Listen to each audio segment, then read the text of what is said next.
What's up, everyone? It's Roll Call episode 18. I'm here with my great friend who I admire so much, Bijarro, the blind bassman. Thank you so much for being here with us. Glad to be here. I'm so excited to get you on here because it's been a while and people just need to know who the blind bassist is. Well, I appreciate the opportunity. Great to sit down. Okay, so tell us everything, Theo. Tell us who you are. Tell us where you're from. And we'll start there. I was born just outside of Houston, a small little town called Rosenberg, Texas. My family's been there several generations, so I consider myself a Tejano. Roots have been involved with all types of, a mix of mostly American music, but also, music from, North Mexico and all the Latin flavor as well.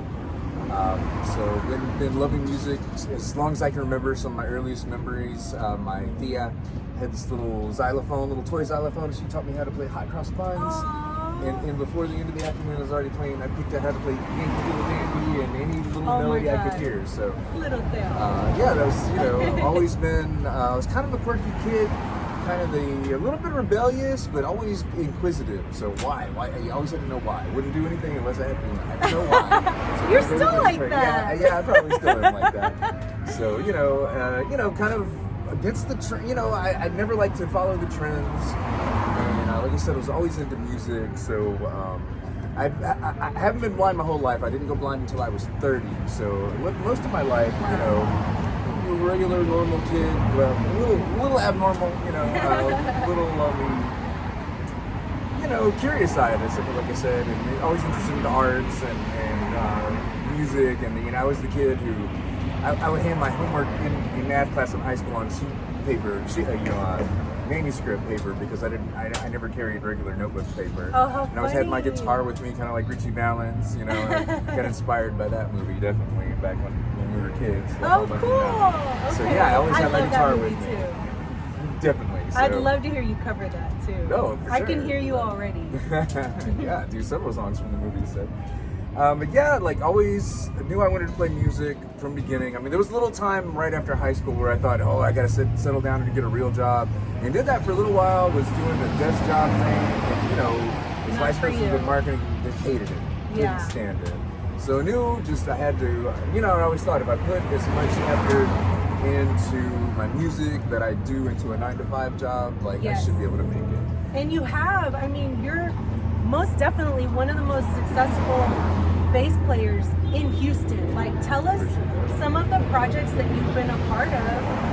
Well, I've been freelancing since I was a kid, really. Got my first paid gig when I was 14.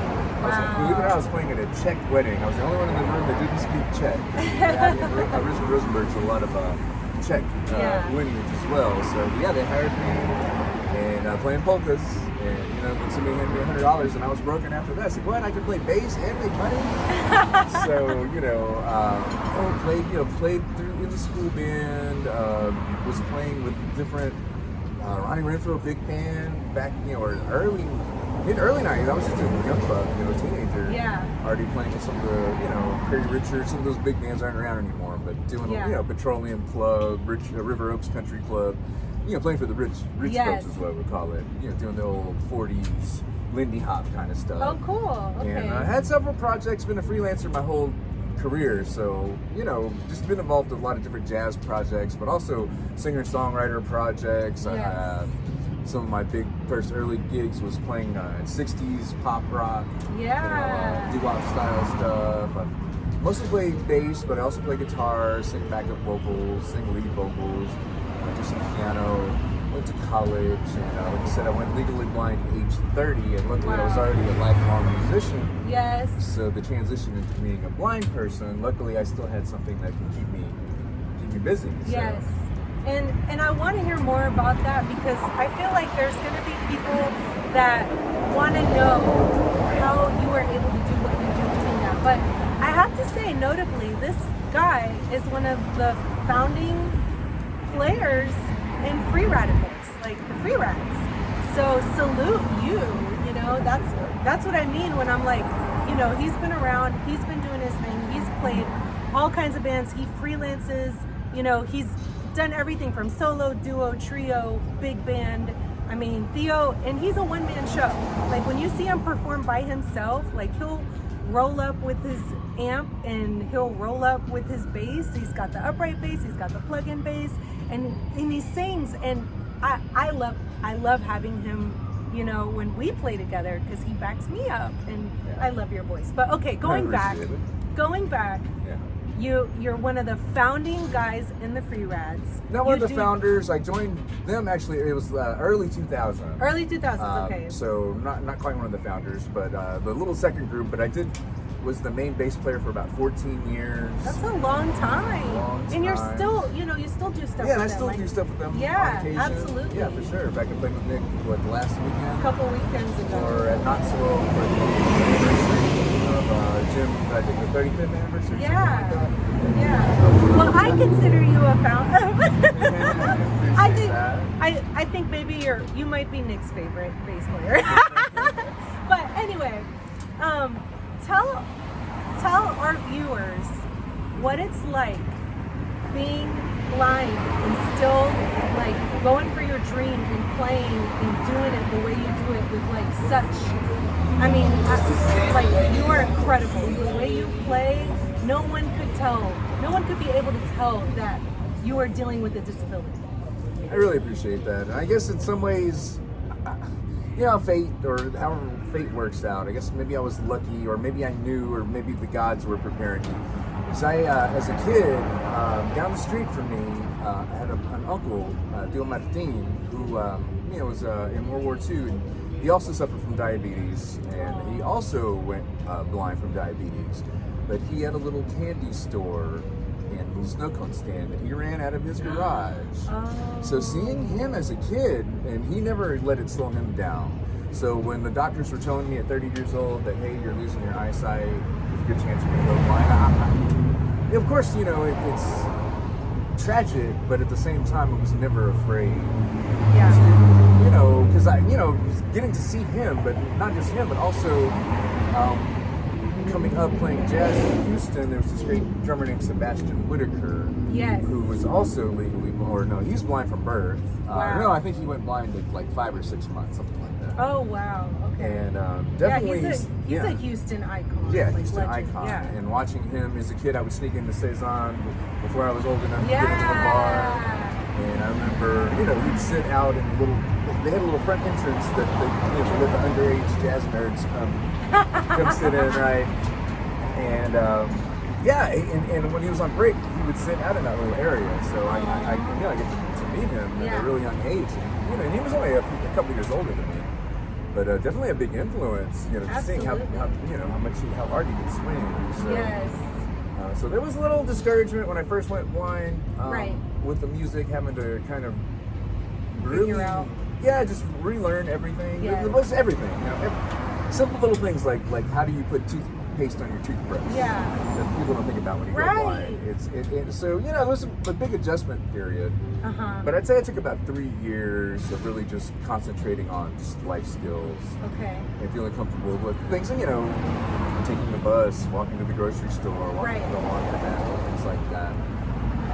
And you don't miss a beat, Theo. Like literally, this guy, he can still find a way to produce on his computer. He can still check his texts.